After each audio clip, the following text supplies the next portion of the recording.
dudes, this is Marsha Dietland, Lucy in Return of the Living Dead 2, and you're listening to Tommy Throwback Kovac on Splat from the Past. They're great to listen to while driving.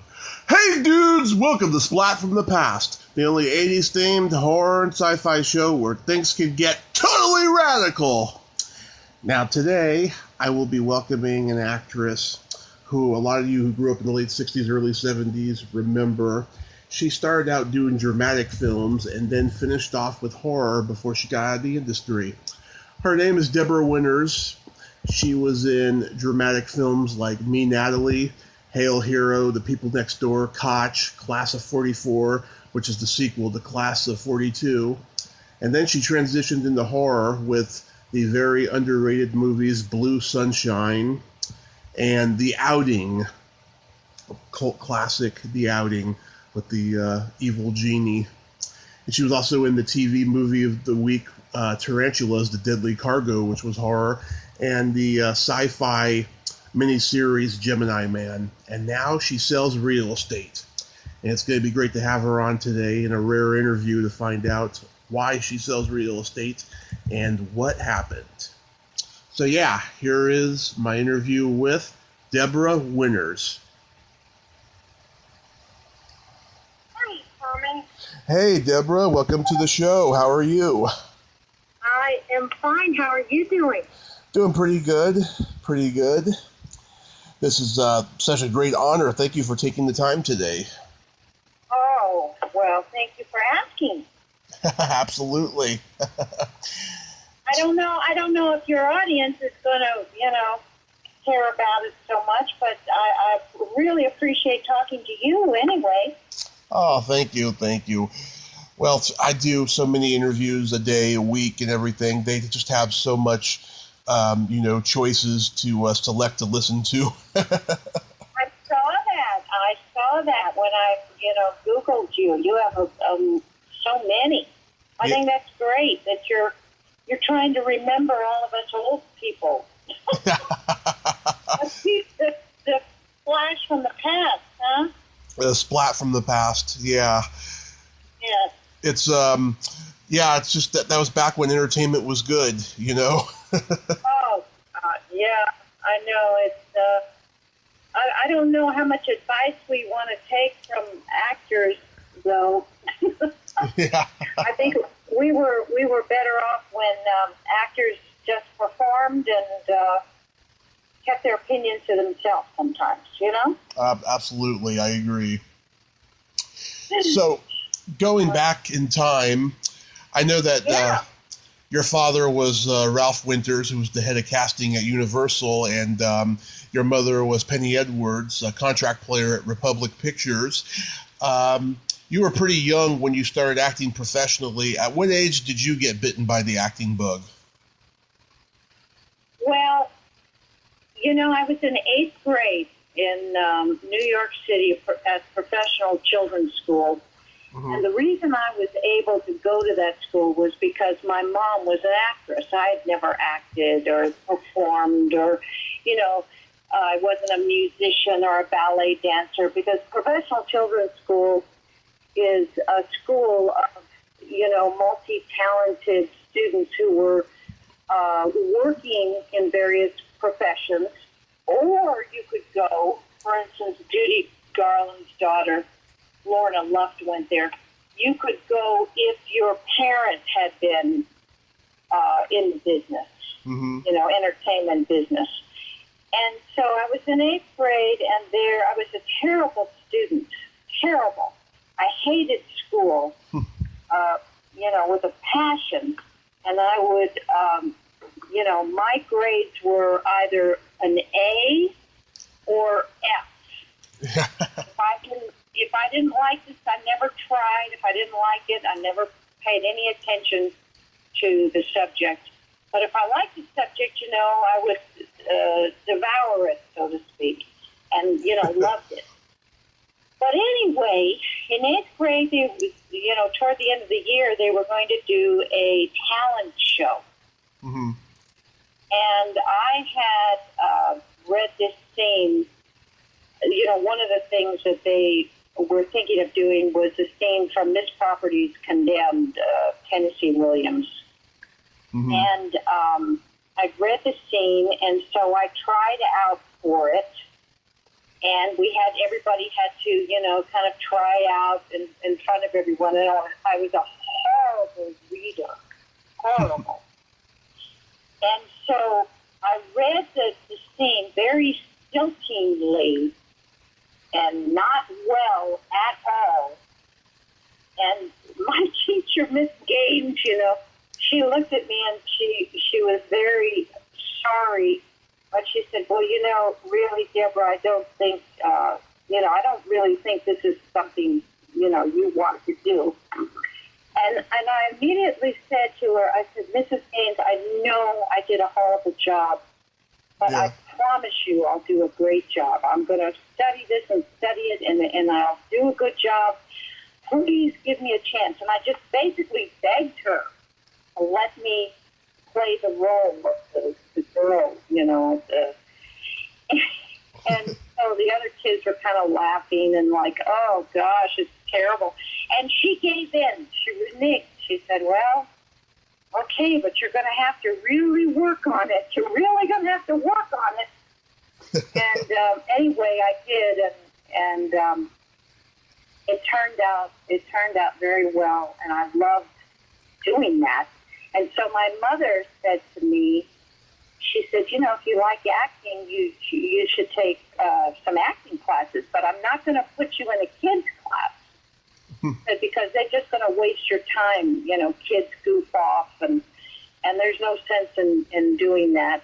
So if you want to study acting, I will, put you with Stella Adler in one of their adult classes. I'll have to ask her, but I'll tell her that you'll be well behaved. But otherwise, I'm not sending you to acting school. So I started an acting class at Stella Adler's studios. She put me in with her niece, Pearl Pearson was her name. And she was a wonderful woman, a wonderful teacher. And I was with all of these, 20-year-olds. I was 14. And 20-year-olds and 30-year-olds and 40-year-olds. And it was a very serious acting class, and I really learned a lot in that class. And my mother was right. She was right about not putting me in the kids' class. Wow. And you also trained with Stella Adler and Lee Strasberg? Yeah, because Lee Strasberg, I studied with Lee 2 summers when he would come out to Los Angeles and teach a summer course.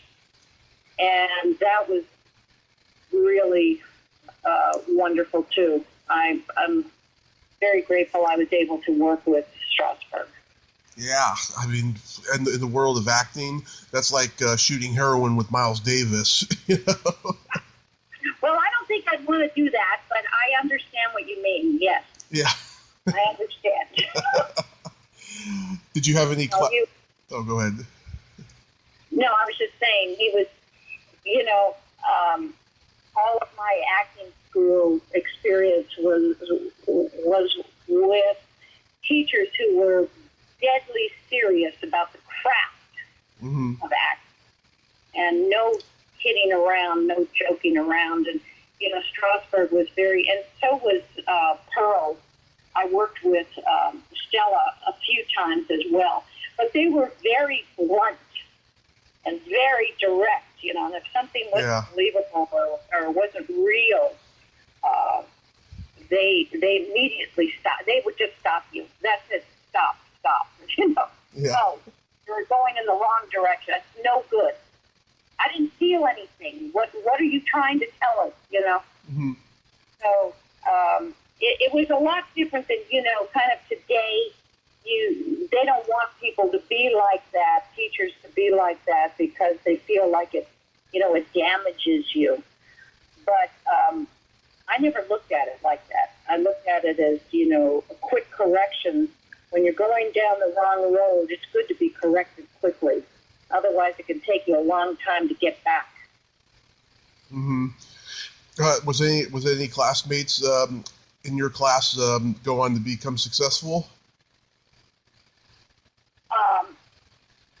Yes, yes. There were many who did not, though. Which is there were many really good students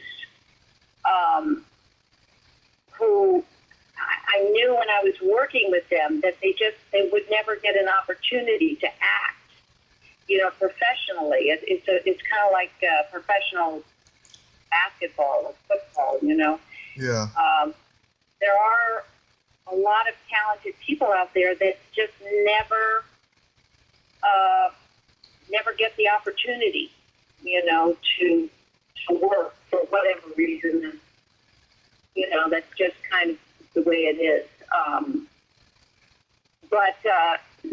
Oh gosh, I'm thinking Sally. What was her from Norma Ray? The film. Sally Field. Was Sally what? Sally Field. Yes, Sally Field. Yes. She was in class with me one of the summers. Mm-hmm. But there may have been others, and I never, I was never a person that really hung out with actors or, went to parties or, really socialized with people in the business. Yeah. I love creating a character, but business has never been something that I've appreciated very much. It's there's a lot of strange people in the acting business and in the entertainment industry. Yeah, that's how I was with stand-up comedy in the Bay Area. I never hung out, and I had a bad reputation for it, saying that I wasn't serious about comedy and that I was standoffish and all this stuff. And it's like, no, Yeah. I don't want to sit. I just don't want to sit around making fun of other people, which is what they were doing. I know, or getting drunk, or using drugs, or Well, I got caught up in alcoholism, but I did that on my own, though. Well, I'm sure that you have since learned that it's better not to drink every day, and that's a good thing once you learn it. Yes, I had a car accident. As I heard in one of the interviews, and that was very interesting when you said that you were unconscious for 30 days, Tommy? I was in a coma 30 days, yes. Gosh, do you remember anything during that time? Did you remember any dreams or anything at all? I just remember feeling, out of body, thinking, why am I not waking up? And Really? something really strange happened that I just revealed it not too long ago, and I had never told anyone before. There was this weird flash that I kept seeing while I was in the coma that I didn't know what it meant, and then I realized after starting this podcast, it was static coming from my phone. Really? Like it was telling me this is what my destiny was going to be. This is what was going to happen when I woke up. Well, yeah. You're sure it was a flash from you mean you had a cell phone in the hospital room? No. I just saw the image of this flash, right? And then when I started podcasting, I started seeing it on my phone. I was like, that looks so damn familiar. And then one day it just hit me. That was what I saw while I was in the coma.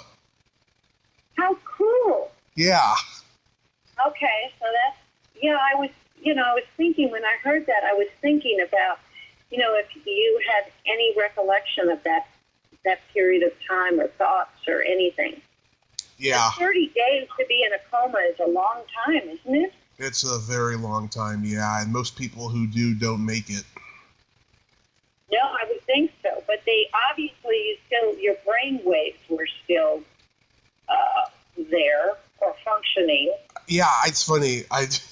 And I make a joke about this. I did not have any brain damage, but many would argue I did because I want to be in show business. But that's wonderful that you didn't think, goodness, you didn't, Yeah. I mean, it took me a while to remember a lot of stuff that I just forgot about for years, and then it came flooding back to me and stuff. But it wasn't brain damage. It was just, I had other things on my mind, Well, right. That's right. And sometimes connections may have been lost, but then it was rebuilt. Exactly. And, Exactly. It comes back. So that's kind of a surprise. That's kind of good, I guess. Yep, exactly. Did you listen to the entire interviews?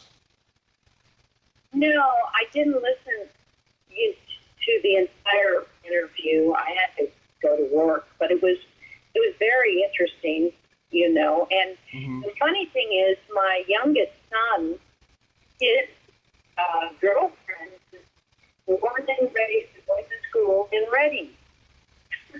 Wow. Her parents are still there. Small world, huh? Yeah, I've only been here 3 years. I'm born and raised in San Francisco. Ah, so it's big change. Big change, and I'm trying to get to Los Angeles now. Well. But we'll see what happens after the quarantine, I know. They keep talking about this quarantine. I think they almost like it to go on forever, some of these states. Yeah, but we'll figure. I'm tired of it now. Yeah, we'll figure it out. But right. You made your film debut in what was also Al Pacino's film debut, Me, Natalie.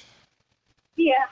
Yes, and that scene that we were in together. Nobody knew who Al Pacino was. He was an extra, essentially, in it. But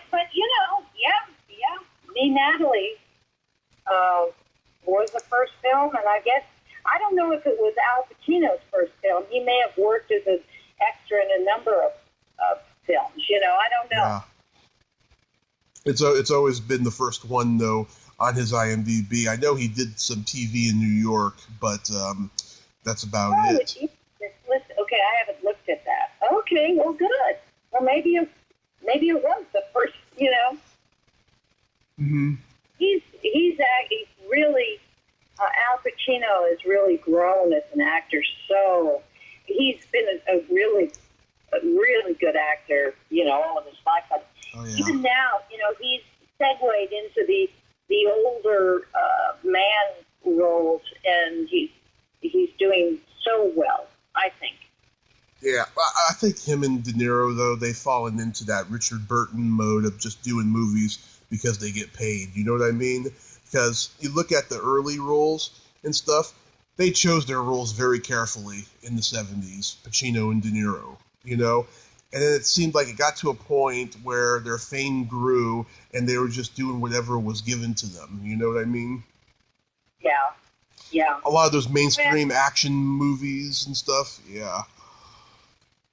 Well, there's a lot, the medical insurance is tied into it, and then you have people working for you, and, you want to make sure you can keep paying the bills, and, and so I think that has something to do with it, too, Yeah. I interviewed the 7-year-old Natalie in the movie, Robbie Morgan, a couple years ago. She was in Friday the 13th. She was the first victim in the first Friday the 13th. Oh, wow. Okay. Yeah. And what is she doing now? I forgot. You have to remember, I do so many interviews. I'd have to go back and listen to it. That's all right. Don't worry. I do know she's still in Los Angeles. I know that. Ooh. Yeah. Well, right now the entertainment business is, it's just in lockdown. It's disaster, really. Yeah. And then you did. Oh, go ahead. Well, no. I was just saying the theaters, they really can't open up. We have one theater that's open here, Star Cinema Grill where you can eat and watch the movie. And they're showing all old movies like, the first Batman and Jaws. And, oh, good. It's been actually pretty interesting. We've gone several times, and it's kind of good to see the old movie again. Yeah. So, but not AMC or Cinemark. They haven't opened up. I'm in Texas, as you know, and right. They haven't opened up yet. I just talked to the little kid from Jaws the other day. Oh, really? Yeah. Oh. He owns a bar and grill on Martha's Vineyard. Really? Oh, wow. Mm-hmm. I wonder how he's doing with all of this COVID thing. I guess he kind of had to close down for a while, but maybe he's open now. No, he's been completely open the whole time. Business has suffered, but he's kept it open because they still have the lunch rush going, but no entertainment at night right now. But right. But good for him. Good for him. He's kept it going. Mm-hmm. That's good. I did. You did Michael Douglas's first movie, Hail Hero. Yes. Yeah. How was that? Well, that's such a dated film now. Oh gosh, it's so dated. With the old hippies and the peace and love and all that kind of thing. That was fine. I mean,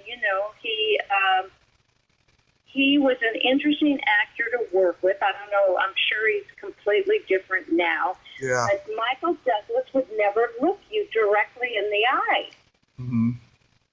When you would do a scene with him, he always looked off to the side of your face or like your ear or something, And Peter Strauss was in that film too, Rich Man, Poor Man, but, he wasn't well known during that time. And I remember one day he came over, he said, I don't think Michael likes me. And I said, well, why? And he said, well, he never looks me in the eye. I said, oh, don't worry about it. He doesn't look me in the eye either. I don't know why he did that. Kirk Douglas came onto the set a couple of times, much shorter than Michael. Yeah. But maybe, he would always look at the ear where the camera was. So maybe he thought his face would be seen more if he did that. I don't really know. I'm sure he doesn't do that, Yeah. Stop doing that, as he's had a wonderful career, and he's been, a fantastic executive producer, as well. Oh, yeah. A lot of great films. One Flew Over the Cuckoo's Nest, Starman, a lot of good stuff he's produced. I love Starman. Oh, that was a great movie. Not too many people, I don't know if too many people remember that film, but I watched it about a year ago again. Mm-hmm. It's a really good movie. I love it. Yeah. Mm-hmm. And romance. Mm-hmm. And also the legendary Arthur Kennedy was in the movie too, Hail Hero. Oh yes, and he was, a great guy. Teresa Wright was in it. What I am sorry about is in my career when I was working, and working with so many, really great talents, I wish that I had an older brain so that I would have been able to talk with them about their experiences and, the different films that they had made and, what they were thinking about, those sorts of things. Yeah. Because when you're young, you're 16 and 17 and 18 and, you're kind of dumb and you don't think too much about other people. You're always thinking about yourself and,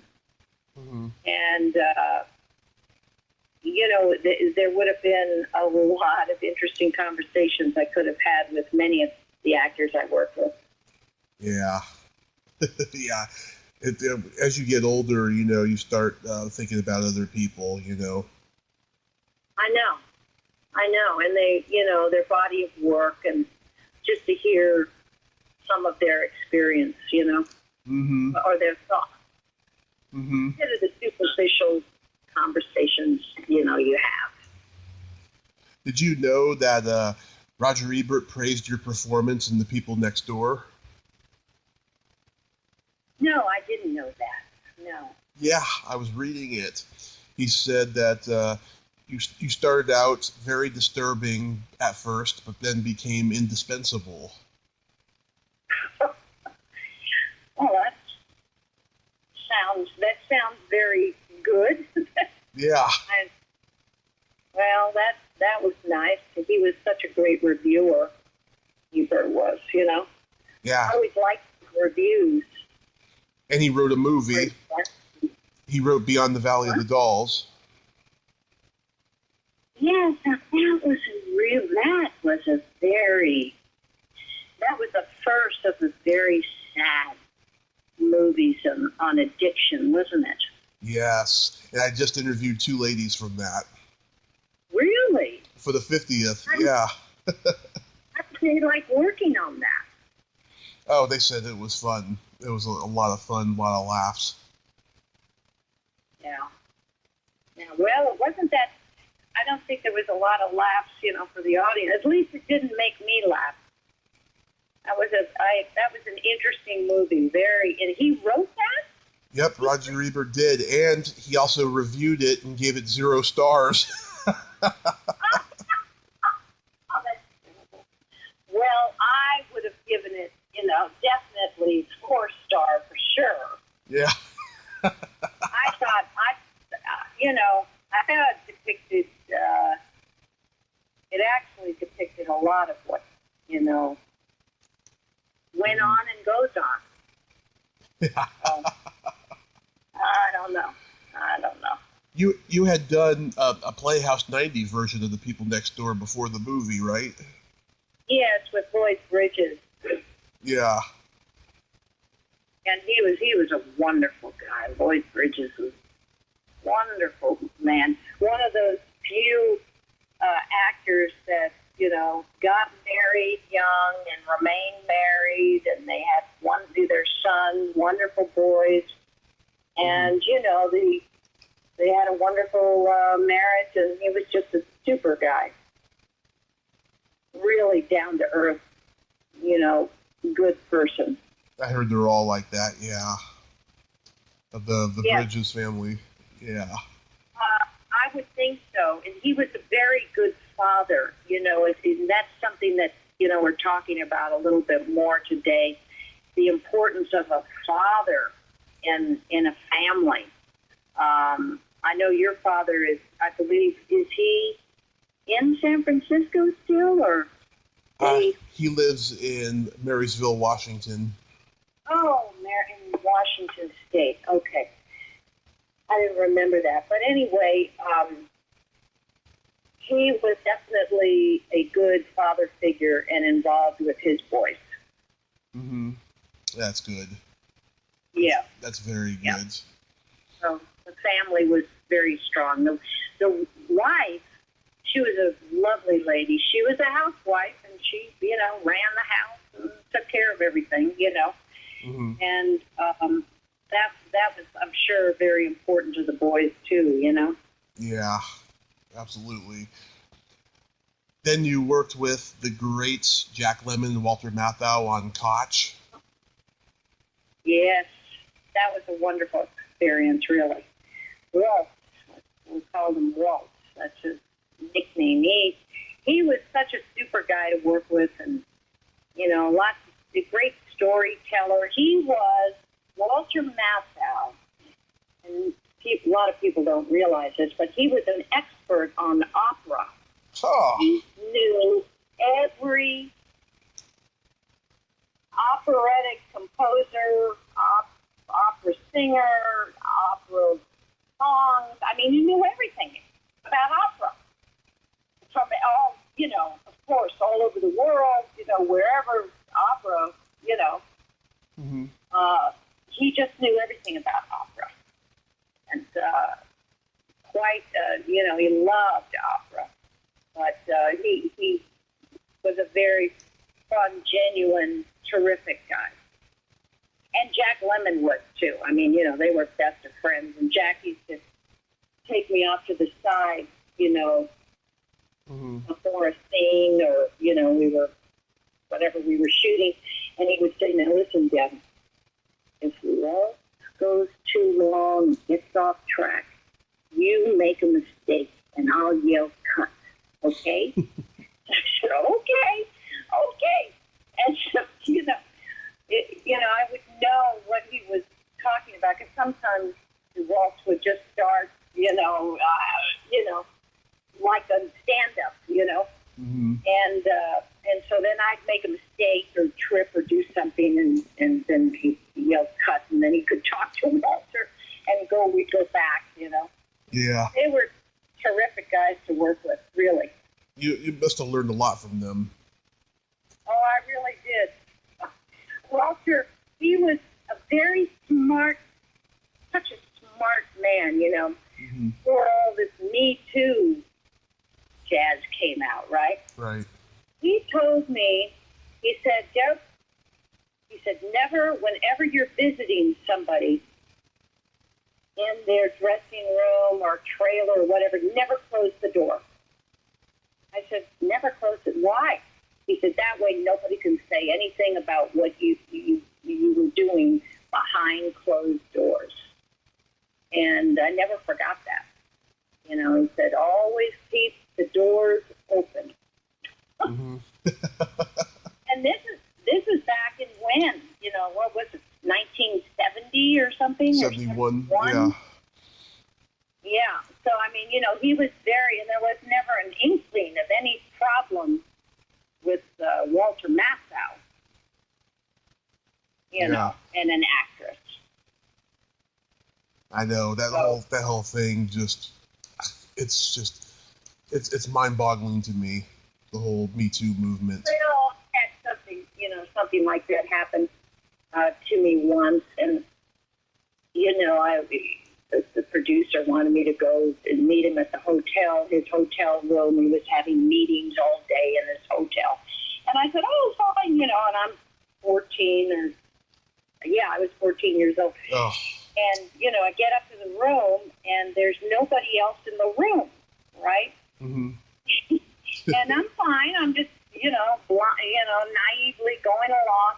And then all of a sudden he starts to come over, and he kind of massages my arm. And instantly I knew this was not good. This was something bad was going to happen. Yeah. And my mother had always, taught me how to get out of situations and how to handle things. And I immediately looked at him and I said, what time is it? And he said, I don't know. It's too, oh my gosh, I'm so sorry. I forgot. I'm late for an appointment. I have to go. I'll have to talk to you later. Thank you so much. Take care. And ran out the hotel. Yeah. That's the end of it. It never happened again. But, I mean, you just, I don't know. I think sometimes you have to figure out how to get out of things, Yeah. Oh, that's pretty creepy. Yeah. Well, it was. When I think back on it, it really was. But, I was there by myself with him. I had to think of something quick. Mm-hmm. So I just got him off track. God. That's what you do. Yeah. I think you should have got an Oscar nomination, though, for Kotch. Oh, I think you were so good in it. Walter, he said to me that one time we were walking on the beach. He had a beautiful old English sheepdog. Mm-hmm. And he said that, and I said, oh, come on, Although I would have loved to have gone to the Academy Awards, I don't guess I'll ever have a chance to go. My youngest son is a screenwriter. Maybe I'll get a chance to go with him. He certainly has written a couple of screenplays I think would be great. But, he said, you should have been up for an Oscar nomination. And I said, I can't believe he would say that. And he said, no. And he said, the only reason you weren't is because they thought you were that girl. They didn't know you were acting. And I thought about that, and I guess, for that reason, I was acting. It wasn't me, but Erica Kirstenfield. But I don't know. I always think of Oscar nominations, like Dr. Givaldo, something really great. Yeah. But no, you did a great performance in that. You were well beyond your years. Well, I appreciate that, Tommy. Thank you very much. Absolutely. Yes. You were doing all these dramatic films in the early years, before transitioning into the horror genre. And the last drama I want to get into is Class of 44. Because I love Class of 42. Oh, yes, it was good. And then Class of 44 was the boys in college, Yeah. And we made that film in Toronto, and 2 months in Toronto. And I had my first child by then, and Leonora, and she was 5 months old. Mm-hmm.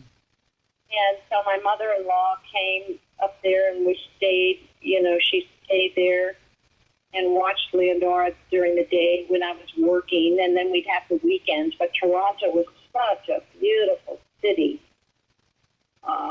It was just Toronto has the best, I don't know what it's like now, but it had the best food in the world. You could eat at a little coffee shop, and it would be like a gourmet French restaurant. I mean, literally, the food was superb in Toronto. Mm-hmm. The food was good in Toronto? Oh, my gosh. It was like a gourmet, meal. Every meal is that there. Wow. It was very good. But I love making that movie, too. Class of 44 was, I heard that Gary Grimes had moved to Hawaii. Mm-hmm. Yeah, I don't know whatever happened to him. I tried to get Jerry Hauser on the show a few times and stuff, but I have a colleague who said don't bother because he wouldn't do his show either. Oh, really? Yeah. I wonder why. He was a funny guy, and yeah, very nice to work with. Mm-hmm. But I wonder why. Sometimes maybe he just doesn't, I don't know. I don't know why. Certain people are insulted when they get offered to be on a nostalgic podcast. They feel like, oh, what, I'm a has-been or something, or they just have bitterness towards the industry in general. I have found I've interviewed a lot of bitter people, and I think to myself, why are you even talking to me? I mean, I do expect actors to be bitter, but not like so negative to the point where it's uncomfortable. You know what I mean? Yeah, I know exactly. Yeah. Well, it's a depressing industry, really, because a lot of people, most people in most businesses, you work hard, you get your degrees, you go to college, or you work really hard, you learn what the business is or whatever, and you move up and up and up. The smarter you get, the more certifications or designations or certificates or degrees, and you move up. But in acting, it doesn't matter how good you are. Yeah. It doesn't matter, how many classes you took or who you worked with, And so I think that they get bitter because they tried, and there's so much rejection. It's very difficult to do that. Right now I'm in real estate, and I've been doing this for 20 years. And the thing that's great about being a realtor is people like to work with older realtors because they think they're smarter. Yeah. And the fact of the matter is a lot of them are, because they've been in the business and they know contracts and they know what goes on. But it's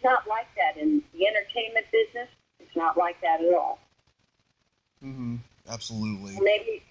Maybe that's why they're bitter. I don't know. I think so, yeah. I mean, it's really sad because they're such talented people, and I've always loved their work, you know. Yeah, I know, that is sad. I'm, sorry, too, because, there's life, I look at my career as this really great time in my life, but it's not my whole life. There's a lot of other great times. I've had my children, Yeah. And I've lived in different areas. I've done different things. And, our lives are kind of, there's different phases of your life. And there's a lot of fun, good times you can have in every phase of your life, Mm-hmm. Yeah. So, I sure agree. You did an episode of the sci-fi series Gemini Man. yes, that was not very good. Yeah. What's his name? From Alias Smith and Jones was in that. Ben Murphy. Yeah, well, I worked with Ben in, Winds of War also. Mm-hmm. Ben was an interesting character. I wonder what Ben is doing these days. Probably retired. Well, who knows? I don't know. I don't think they don't make very much money on residual checks from those days. I can tell you, I get residual checks for, $4.26. One time I got a residual check for 71 cents. I was kind of embarrassed to even go to the bank. It was embarrassing. But, Yeah. So, they may not be doing as well as you might think if, they haven't gone into some other business, because really residuals, who started residuals. You may not know this, Tommy. Mm-hmm. A lot of actors really have one actor to thank for residuals, and his name was Roy Rogers. Oh, yes. And did you know that? I didn't know that he started it, but I know who he is, of course. Yes, he started it. And he was the one that, first brought that up. Gee, you're replaying this, or, and the actors work and they should be getting something. It's their work. You're making money on it. And so he is the one that got, residuals, even the idea of it started. So Mm-hmm. That's interesting. that was pretty, yeah. But yes, Gemini Man, it was a very kind of a silly, episodic TV show. I did a Matt Houston, Yeah. which was a very well, pretty well done show. And I enjoyed that too. But yeah, I would love to, what I would love to do if I could, I always have this fantasy. I think about being an old lady like Helen Mirren and acting again, and Yeah. they don't have too many roles. But I figure if I can keep my mind and my memory, I work in community theater here Yeah. in Friendswood in Texas, and it's really difficult to do a whole play because you've got to memorize the whole play, right? Right. But I do it because it's like a mental exercise for the brain. And so I figure, maybe if I live long enough to be, in my late 70s and 80s, and I can still remember dialogue, I wouldn't have very much competition anymore. Yeah. So maybe they'd have to hire me. Yeah. That would work out. I think about that, Yeah. Helen Mirren had such a great career. Oh gosh. I've interviewed her best friend from drama school, Judy Matheson, who was in all the Hammer horror films. Ah. And what did she have to say about Helen? She was a hard worker. Oh, she knew it then. She was going to be a huge star, and that she was great. Yeah. No, and she hasn't done all these silly facelifts and all this kind of thing, which really, so many of these actresses, my gosh, you just have to face the fact you're not going to look 18 years old for your whole life. Mm-hmm. And, you're going to get wrinkles and you're going to get old. Yeah. But she's aged so terrifically, I think, And, yeah. I love watching her. Every time I hear she's in a movie, I want to go see Helen Mirren. I'm a big fan. I just love her in Teaching Mrs. Tingle. Yes. Yeah, I don't know, she's multi-talented. Very talented. There's an old BBC series television show where she played not the FBI agent, but like the detective, And it's so funny. I'm watching the show because it's kind of a low-budget, show, and it was before she was well-known, but she was the female lead in this. And it's just great watching her there, too, Yeah. So. How did you get cast in Blue Sunshine?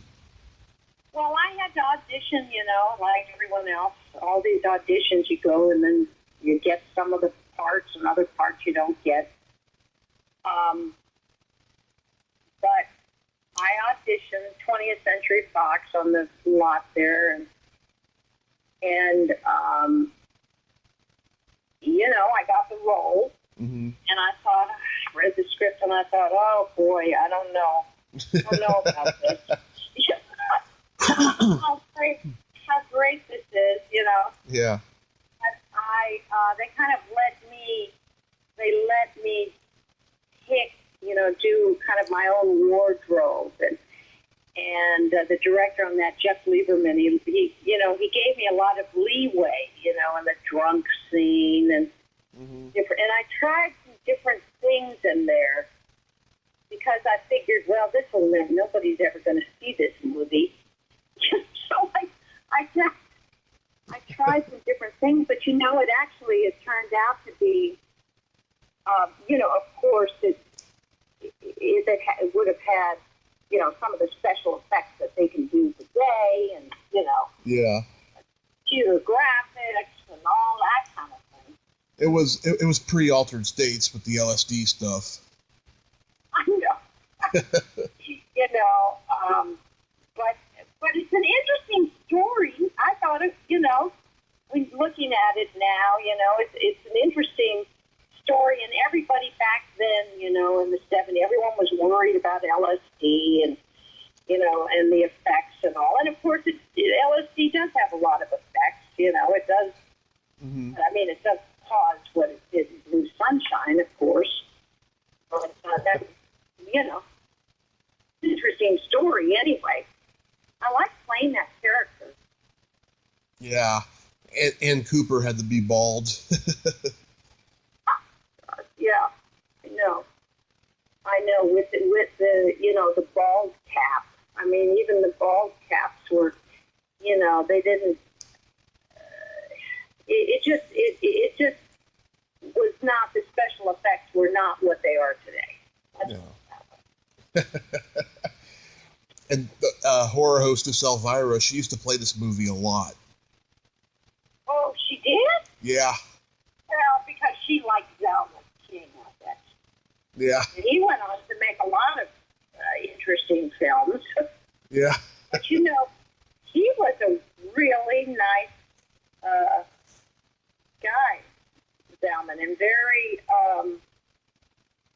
he was an intuitive actor in that he thought a lot about his role and the character and what was going on. He was very, tried, his best to make everything real and believable as possible, which, of course, I absolutely agree with that, Mm-hmm. And he was very good to work with, Zalman was. Mm-hmm. But you would never have known working with him that he would have made, all of those, what were they, X-rated films or Yeah, X-rated films. X-rated films. I mean, you would never, he was never, he was married, he was very quiet and stable, and, Yeah. I guess he made a lot of money making those films, but he wasn't, a ladies' man. He didn't try anything like that at all. Yeah. Well, I have a theory that all men have at least 1% of misogyny in them. Well,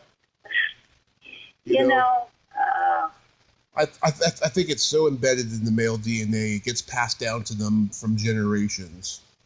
Well, I don't know. Because you have to remember, it comes in different cycles and definitions, Some guys are chauvinistic, some guys are not, but yet they like to see women naked, And it comes in all these different definitions, But, yeah, I mean, like John Hughes, the great writer-director, you look at... Every woman who ever worked with him said he was a gentleman, right? But if you read his National Lampoon articles, oh my God, he wrote so much dark stuff and stuff that would be like, if it was like real life situation, it would be Me Too stuff. Huh. Yeah. Well, men are, it's probably cliche now, but men are the hunters, Yeah. And God loves men. We need men in the world. I'm afraid I'm not gonna, I don't think ill of men. Yeah. Well, you don't have to, but like, like you said, they're the hunters, and women, they can be hunters too, depending on who the woman is. Well, yeah. On the prowl, as they say. Well, that's more so now than used to be, but yeah. Yeah. Like there was that movie, The Black Widow. Who was the actress? Teresa. She was so good at Teresa Russell and Deborah Winger, right? Yes. Yes. God, that was an interesting film, too. I haven't seen that movie in years. Yeah. I know. That's a long time ago now. That's a Bob Rafelson movie, too. I wonder whatever happened to Teresa Russell. She was very good. All I know is she was married to the director Nicholas Roeg, and he casted her in a bunch of things, and I guess she got out of acting.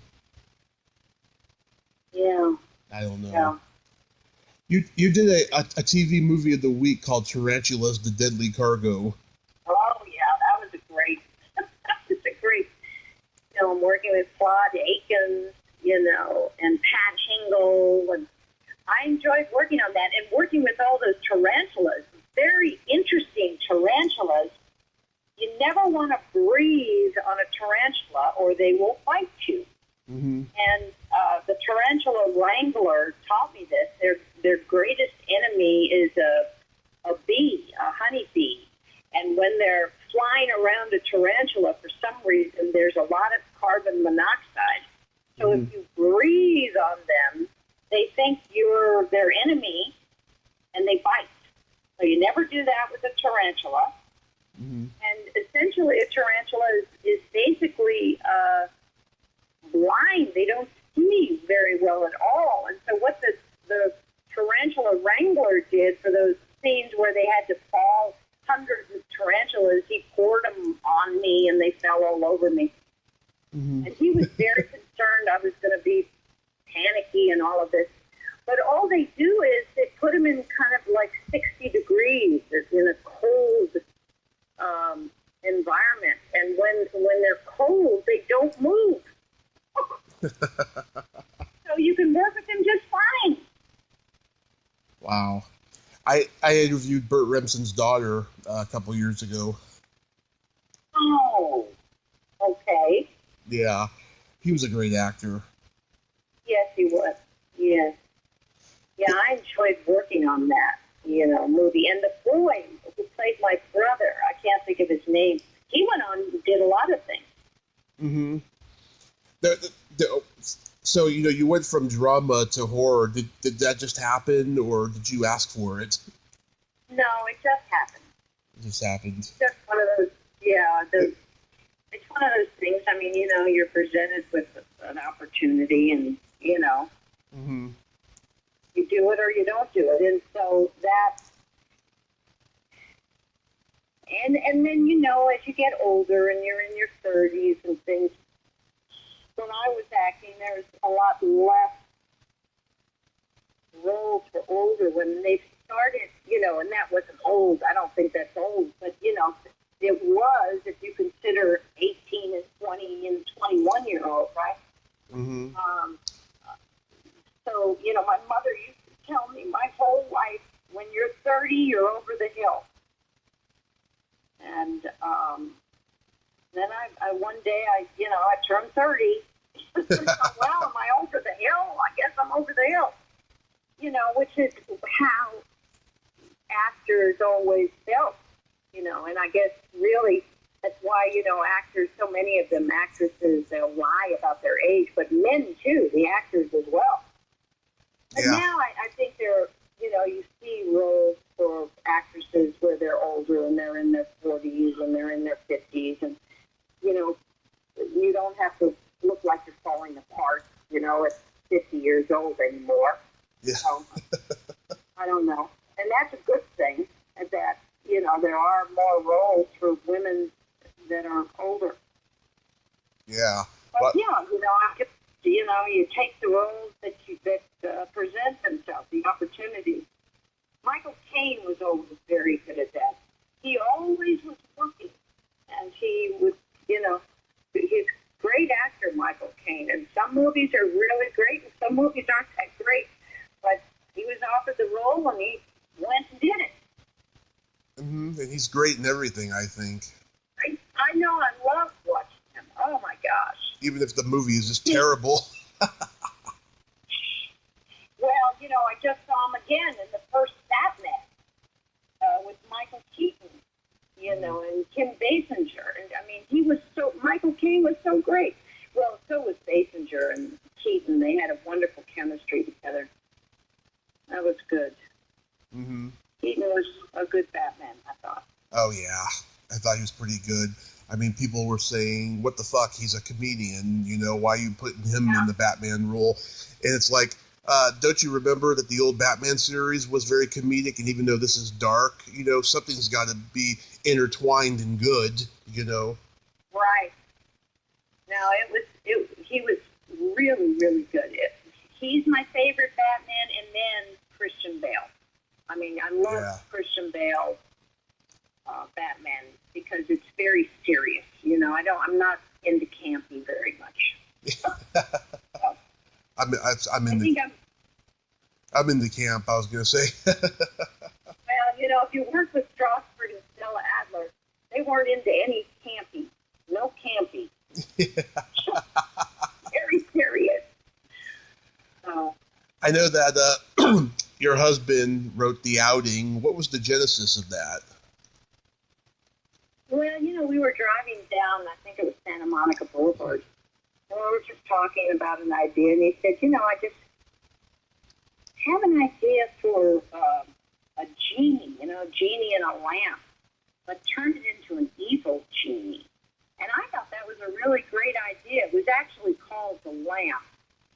It was released in Europe as The Lamp, which was a much better film, in my opinion, because it was the music, and there was a whole opening scene on the ship with this lamp coming over to the Americas and all of that.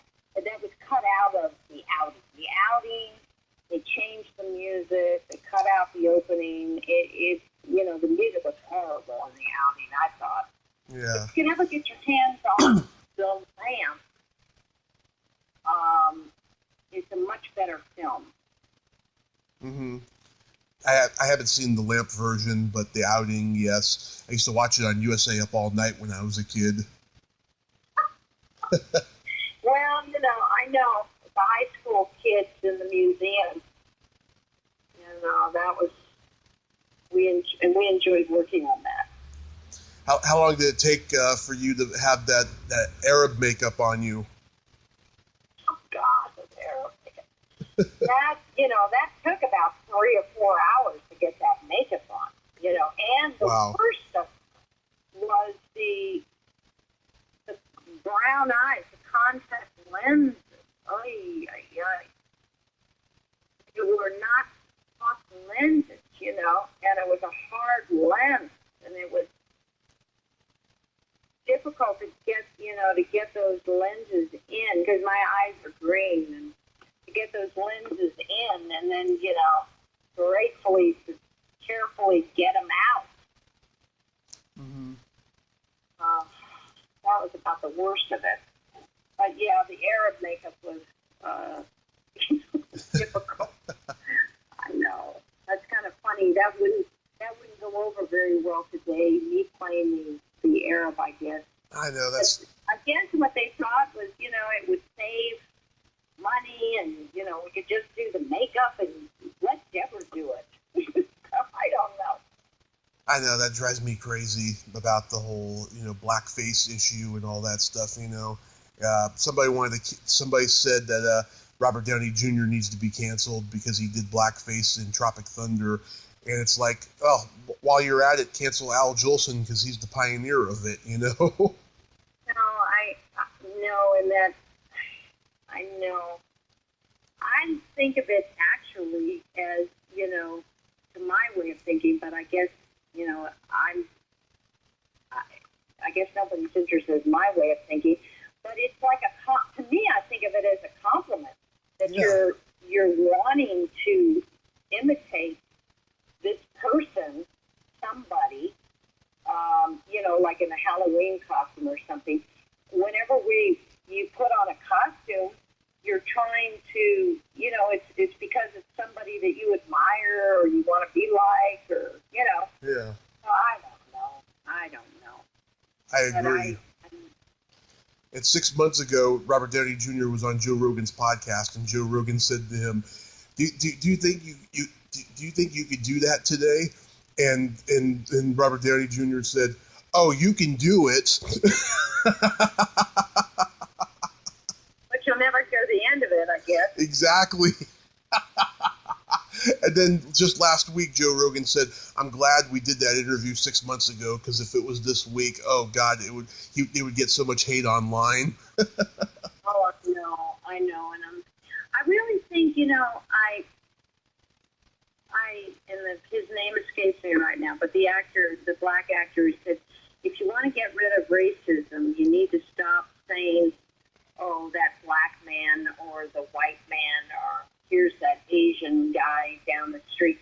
We just need to say, the young man, or the overweight guy, or gee, the man who lives 2 houses from me. I mean, if we're all Americans, I think we need to stop. We should be Americans, or we're not, or you're a Frenchman, or you're Englishman, or Mm-hmm. Because I really believe that there is no place for racism, and we really need to get that out and be, if we see that, or people talking or making jokes, and it's not in the public, but it may be your friends down the street. We need to stop that. We need to say, we shouldn't be laughing about things like that. That's not a nice thing to do. Mm-hmm. Absolutely, I agree. Yeah. Back in February, I interviewed this actress, Bethany Wright, and she told me that she was shooting a movie in Houston called "They Still Call Me Bruce." The same time The Outing was being filmed. Really? Yes, and she remembers there was a day, I think, that her production, your production, like shared the same location or something like that. Oh, well, I don't remember. I cast that movie. I don't know if you know that, but I cast the lamp. I think of it as the lamp. Yeah. And, you know, it was very interesting. I loved casting because, you know, my father was at television casting at Universal. For 28 years he was there. Which I mentioned in the beginning, Yeah, and I loved going into the studio, and a couple of times, you know, I would be there when he would interview somebody, and then I would be there when he would just call agents, actors' agents. And what Dad used to do, and why actors loved him, was he would read an actor one time, and he knew what they could do and how they acted, and he never read them again. If he liked what they did and they were believable, he would then just hire them for roles. He'd call their agent and hire them. And that's, you know, for an actor, that's one of the greatest things that can happen, because these auditions are so nerve-wracking. You know, you go in and, you know, you're with all these strange people, and now they want you to create this character, and you're laughing and joking, and then all of a sudden you have to be this character. And it's very stressful. So I used to really enjoy watching how he worked as a casting director. But anyway, I read so many of the actors here in Houston, and, you know, cast the different people in the different roles. And there, you know, we didn't have tons of actors like they have out in Los Angeles. So, you know, sometimes you had to choose somebody that was the best of what there was. It wasn't exactly maybe what you know, would have hoped for, but there was one actress that I cast, Charity Merrill. She was very good. She was the one that got killed in the bathtub with the snakes. Yeah, I remember that. Yeah. I should try to find her. Yeah, so I have her contact information. I could give it, you know, let you know later. I would love that. She's a very wonderful person, interesting lady. She's in Colorado now, so. Oh, I've talked to people in Colorado.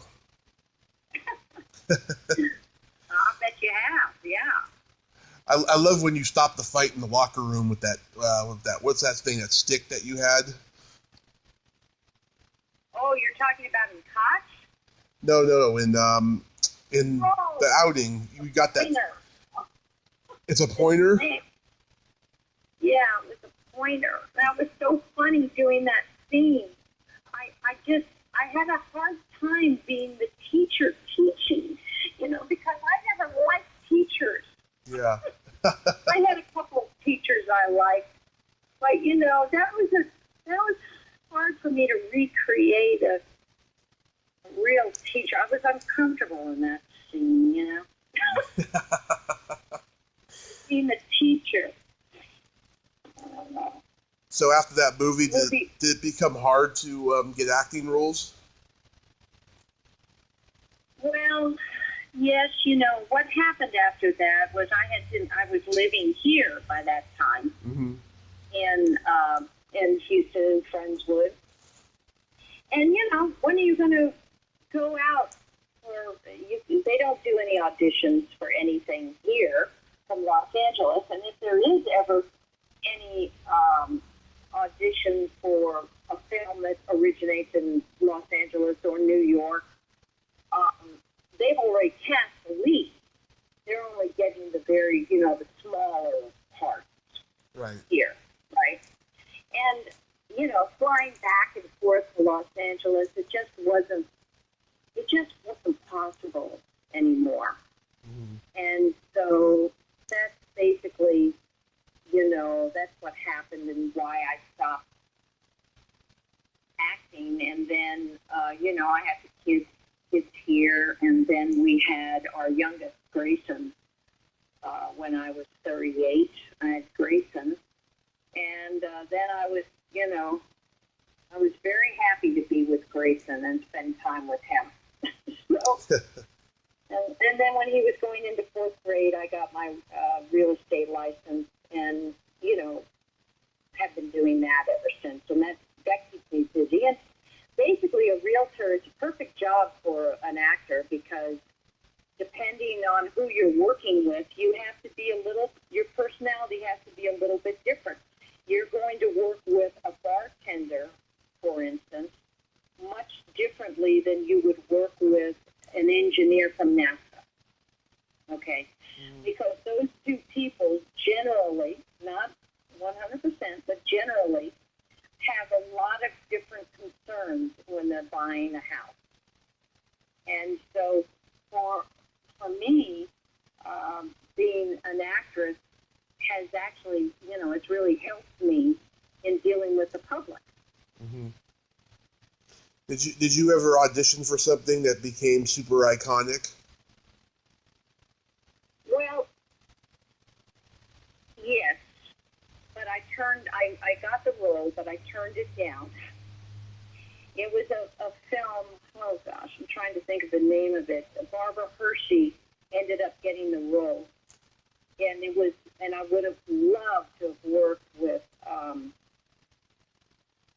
gosh, I can't think of his name, but it was a Clint Eastwood film. And Clint Eastwood, called my dad a couple of times to try to convince him to, talk me into doing this film. Mm-hmm. And the film was about an older man, and he picked up this hitchhiker. I can't think of the name of it now. And Barbara Hershey, and she was a very freewheeling spirit, and she had a nude scene. She had to, she just took her clothes off and got into the bathtub when he was talking, the actor. And I read that scene, and I just, I thought, I'm not doing a nude scene. That's it. I'm not doing it. So there was a nude scene in The People Next Door, but they had a double do that, where she ran outside nude. Mm-hmm. So that wasn't me. But anyway, that I just was not, that was just not for me. So I can't even think what that movie is. It's not The Beguiled. Barbara Hershey's, I think, first film. So. You sure it's Clint Eastwood, though? Yes, I believe it was Clint Eastwood. It was something he produced or directed. Because I know she did Scorsese's first film, Boxcar Bertha. No, that wasn't that. No. This took place in, like the coast in California, and they were driving up the coast. Oh gosh, I'll have to Google it. But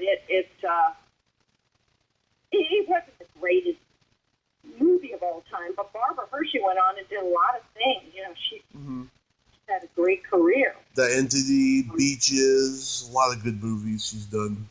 Yes. A lot of good movies. So the reason I asked earlier as to whether or not you've heard the whole interview is because I like it when guests familiarize themselves with my secret silly game. And what's the secret silly game? It's a series of silly slumber party questions, and how it works is I ask the question, you answer it, and then you ask me the exact same question, and I answer it. Okay. Uh-oh.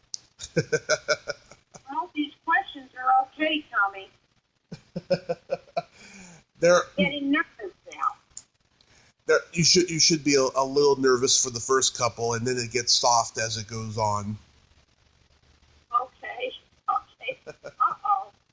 All right, I'll do my best. Deborah, are you ticklish?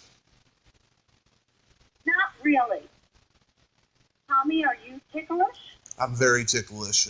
I'm baby ticklish. Okay. What is your favorite part of the body?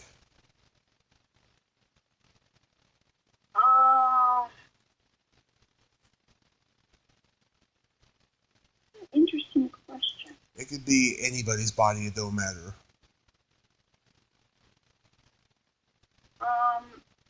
Even your own. Breast. I think breast. I like breast. Wow, you're the first. You're the first I've ever heard that from. You know what? It's not Barbara Hershey. It's a different actress, and I can't think of her name on that movie. It's not Barbara Hershey, though. I just Googled it. It's not. Okay. Tommy, what is your favorite part of the body? The belly button. Belly button? Yes. Oh. All right. I told that to an actress once, and she said, "Ooh, your fetish is my nightmare." I thought that was funny. Okay. What color are your toenails painted? They're painted right now a fuchsia with silver glitter. To tell you the truth, that's what they are. Tommy, what are your toenails painted right now? They're not painted right now because of quarantine, but last time they were purple with sparkles. You see, we're twins. Yeah. I love sparkles. I love frosted. I love that. I do too. Even though they're a pain in the ass to get rid of later, I love them. Yes, I love them. I love them too. What would you say is your best personality trait? Honesty. I guess, my directness. I agree. I like you an awful lot, Deborah, because you are direct. Well, thank you, Tommy. What do you think is your favorite personality trait? My sense of empathy and the fact that I have no filter. Okay, good. Yeah. A very good balance. Yes. And then my favorite question, is there a stinky smell that just makes you gag? Now, say that again? Is there a stinky smell that just makes you gag? Yes. And there's 2 times that you will smell this smell, and I can't stand it. Burning hair. You burn your hair, and if you get laser surgery, when they make the burns, the laser, it's a burning of the eye, and it smells exactly like burning hair. Horrible. Horrible. It's horrible. Yes. What, Tommy, is your least enjoyable smell that makes you gag? Every time I tell someone with kids this, it doesn't affect them. It's either farts or feet. Yeah. Yes. When you talk about a fetish, I have a foot fetish in that I really think people need to take better care of their feet. Oh yeah, I like feet as well. I don't like crusty, dirty feet. You need to get a pedicure, men too. Mm-hmm. You need to keep your toenails clean. You need to put cream on your feet. You need to take care of your feet. I was getting mine done all the time until this happened. I think that's good. Yeah. You don't need to purple toenail polish on all the time, but you need to take care of your feet. I've been painting my toenails since I was 13. Oh, all right. Well, Yeah. and you can keep doing it then. Yeah, because in my early years, my dad worked graveyard shift, and I was home a lot with my mother and my grandmother, and lots of aunts and just female relatives and stuff. And so, I just always considered myself one of the girls, Right. I'd rather hang out with a girl than a man any day. I'm just the opposite, Tommy. I'd rather hang out with a guy. Well, of course, because you're a woman. Well, that's not really the reason. Mm-hmm. I think I like a guy. Guys are less covert. Mm-hmm. And now, you can't say 100%, right? But Right. most guys seem to be less covert. Females can be tricky, very tricky, Tommy. Yes, and full of drama, too, in some cases. Yes. Oh, yeah. I'm not a big crier either. Not a big crier. Nope. You're tough, that's how you were raised, right? Well, I don't know. I guess so. Yes, my mother, she used to let me that acting class that I was in. We were in New York City, and the class would get out at like 11 o'clock at night, and I had to walk home. And all she would do is say, because I had very long blonde hair, she would say, "Put your hair under your jacket and then walk home.